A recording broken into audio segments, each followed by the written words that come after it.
Meron pong bagong termino na ginawa ang mga mahilig sa sports. Ang tawag po nila ay GOAT. Hindi po ito yung kambing na gumagala na lang basta sa mga bundok o sa mga bukid, ha? Ano pong ibig sabihin ng GOAT sa sports? Spell GOAT, G-O-A-T. Ibig po sabihin yan, acronym po yan, Greatest of All Time. G-O-A-T. Greatest of all time. Ibig po sabihin, pinakamagaling sa kasaysayan. Halimbawa po, sino po ang GOAT or greatest of all time pagdating sa basketball? Ang iba sasabihin nila, si Michael Jordan. Meron naman po magsasabi, si LeBron James. Sino naman po ang GOAT or greatest of all time sa boxing? Para po sa ating mga Pilipino, walang iba po kung hindi si Manny Pacquiao. Sino naman po ang GOAT or greatest of all time pagdating po sa billiards? Siyempre, si Efren Bata Reyes.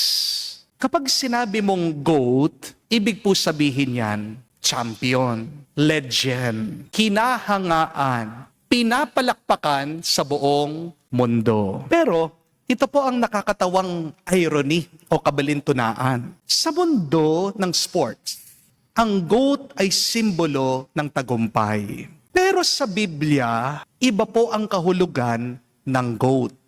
Sa Biblia, ayaw ng Diyos sa mga ugaling GOAT. Narinig po natin. Ano po ba ang sinisimbolo ng kambing sa salita ng Diyos? Madalas po kasi kung pagmamasdan nyo yung ugali ng mga kambing, sila po ay pasaway, matigas ang ulo, may sarili po silang daan, paraan. At totoo naman po, baka hindi nyo po alam ito. Ang mga kambing, gusto po nila palagi silang nauuna, umaakyat kahit saan. Hindi po marunong makinig kahit na sabihan mo, sigawan mo, gagawin nila yung sarili nilang kagustuhan. At mga kambing po pala, ngayon ko lang nalaman, kinakain po nila kahit na ano. Hindi lang po basta dahon o damo. Kahit po papel, plastic, damit. Yan, mag-ingat po kayo. Pwede po nilang kagatin, kainin yung mga tsinelas nyo, mga sapatos nyo. Ang kabaliktaran po na mga kambing sa pag-uugali ay ang mga tupa. Ang mga tupa po kasi, pagmasdan nyo, marunong silang makinig. Nagtitiwala po sila sa pastol at nananatili sila sa kawan. Kapag ang isang tupa nawala, may sakit po yan. Pag niyo po sasabihin na black sheep, no? Pasaway yung tupa. Kaya nawawala yung tupa, may diferensya, may problema, may karamdaman siya. Pero kung okay ang isang tupa, kung malusog ang isang tupa, hindi po siya aalis sa kawan. Susunod siya palagi sa kanyang pastol. Isa pong malaking pagkakaiba ng mga kambing at mga tupa ay makikita nyo din po sa kanilang balat. Baka hindi nyo rin po alam, sabi po ng mga nag-aalaga ng mga kambing ito, yung buhok po ng kambing, hindi daw po nila magamit-gamit yan. Kasi agad daw po nalalagas, nasisira. Ang pakinabang lang daw po ng kambing ay yung kanyang laman. Pero ang mga tupa, kapag kumakapal po yung kanilang balahibo, yan po yung tinatawag nating wool. Nagagamit po yan pagdating sa ating mga damit o kaya naman po sa mga tela. Kaya dito nyo po makikita yung dalawang klase ng pag-iisip or mindset. Yung ugaling kambing, ugaling tupa. Goats are consumers. They are also destroyers.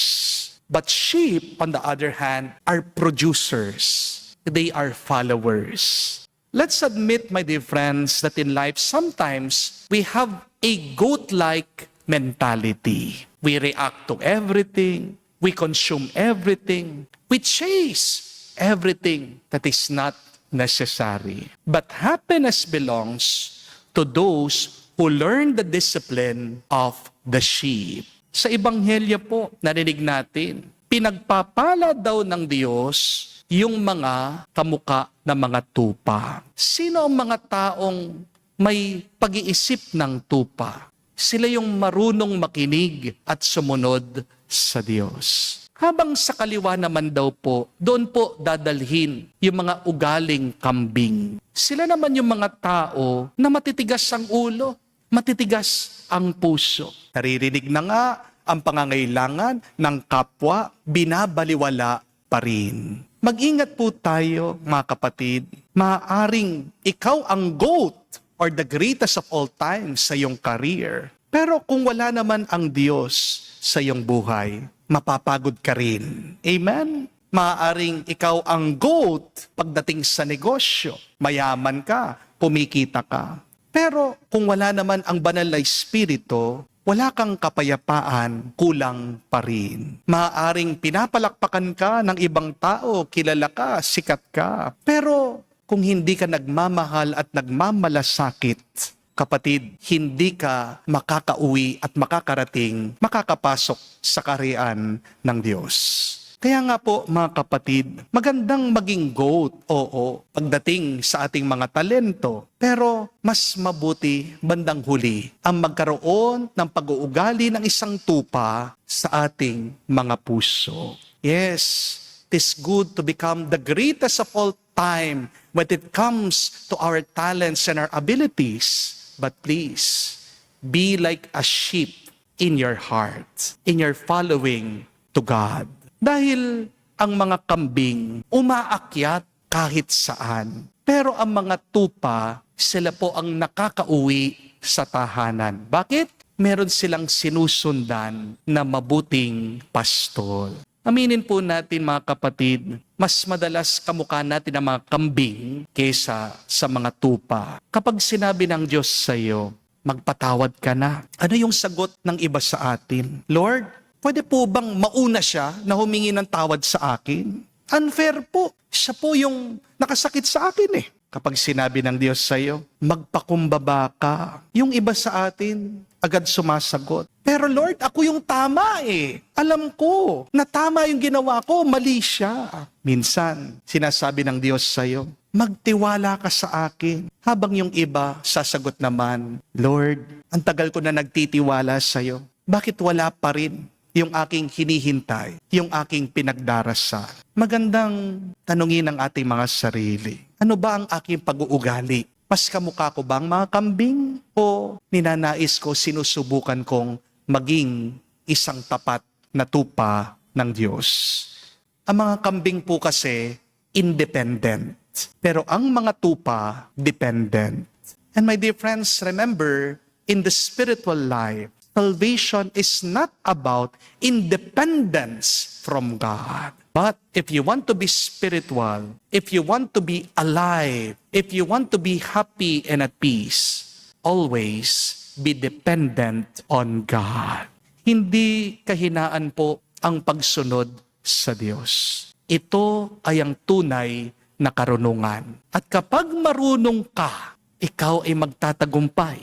Hindi lang sa buhay na ito, hanggang sa buhay na walang hanggan. Amen? Dahil sa huling araw, hindi naman po tayo tatanungin ni Lord kung gaano tayo katalino, kung gaano karami ang pera na ating naipon, kung ano ang darating natin sa estado natin sa buhay dito sa mundo. Ang tanong lang po ng Panginoon, pagkatapos ng lahat, simple lang, nakinig ka ba ng mabuti sa akin? Nagmahal ka ba ng tunay? Sumunod ka ba sa aking mga kautusan? Mga kapatid, ang tupa naliligtas, hindi dahil malakas siya.